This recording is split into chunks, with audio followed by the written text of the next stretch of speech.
very warm welcome, ladies and gentlemen, to the second episode of Fight Blood Cancer. It's our goal to fight blood cancer. It's our goal to create awareness around it. Today, we again have Dr. Shomu Mukherjee with us, and we're going to talk about anemia. A very warm welcome, sir. Thank you. Thank you so much for your time. So last episode we talked about blood cancer and around it. So this episode we have thought of talking about anemia. Yeah. And we would want to just in general know about it. So what exactly, if you could explain to our audience, what exactly is anemia? Yeah, I think this is very, very important topic in hematology, important disease.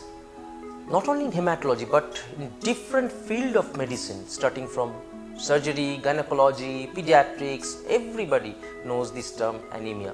So as you all know, anemia is your hemoglobin level dropped, RBC count dropped, and you have low hemoglobin in your blood. That's why you have some problem, you are facing some problem, fatigue, prolonged fatigue, weakness, or sometimes you have some other complaints like chest pain. Actually, anemia can aggravate your heart disease also. So definitely this is a drop in hemoglobin level as well as the RBC count, red blood cells count, that is known as anemia. Right.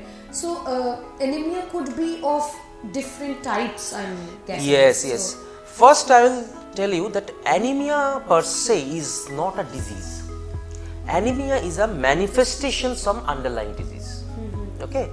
So we have some myths that if you have anemia, go to a shop, buy some iron tablets, have it. No, this is a wrong practice. Anemia can be due to some definitely nutritional deficiencies, just like iron, vitamin B12, yeah, that's important factors. Or it may be some other disorders, just like you have some kidney problems, chronic kidney disease. These patients can present with anemia. Or you have some hemolytic disease. This means breakdown of your RBC. Normally RBC lifespan is 120 days, individual RBC. If it destroyed early, it means 20-30 days, within 20, you have anemia. This anemia is known as hemolytic anemia. So production is normal, but there is increased destructions of your RBC. This is known as hemolytic anemia. Or you have some other diseases just like aplastic anemia. It means the production of not only RBC, WBC, platelet, everything is reduced in your bone marrow. This is another form of anemia. Or you have some other diseases like leukemia. We have just did in our last episode talked about that. Anemia, lymphoma, myeloma, when it invades your marrow, it can present with anemia. So actually you have to detect what is the cause behind anemia, then we can go for the treatment. Right. So it could happen to anyone, or is there any age group that's more prone to anemia? Or Definitely it can happen to anyone. And for the nutritional anemia, especially the young children, the females especially, because they have regular blood loss due to menstruation, they can have iron deficiency anemia. Old aged people, they all can have anemia. Yeah, it can occur anybody. Right. So if it could happen to really anyone, what would be ideally the signs or symptoms where someone could understand that I have anemia? There are some specific signs and symptoms, or in majority cases patient incidentally detected, they don't have any problem. For other reasons they did the blood test and eventually found out that it found out to be anemia. So normally patient presents with fatigue, weakness. Sometimes they can complain of pain in their leg, nocturnal pain. Sometimes they have a problem, chest pain. In particular, few cases of iron deficiency anemia, they have some unusual manifestations, very interesting, known as pica. Pica, pica.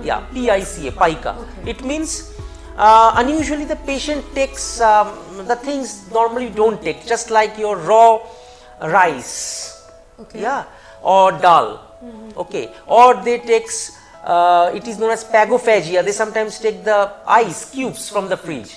Okay. So some parents say, okay, what's happening? Is it some psychiatric illness or not? No, this is the earliest manifestations of iron deficiency anemia. Interesting.